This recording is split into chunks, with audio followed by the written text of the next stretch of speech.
So if you could please put your question in the chat box, we will address that as soon as we can. Yes. You can put your question in the chat box, Ma.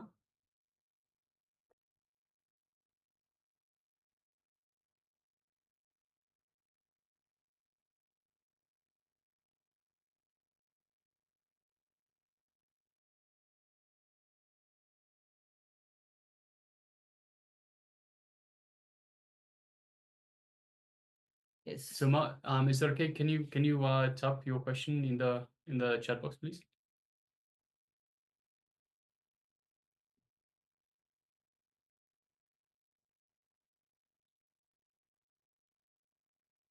All right. So meanwhile, while Ma Tash is writing out her question, we can move on with the power manifestation. We'll be addressing that as soon as we get back from the power manifestation, Ma, if that's okay.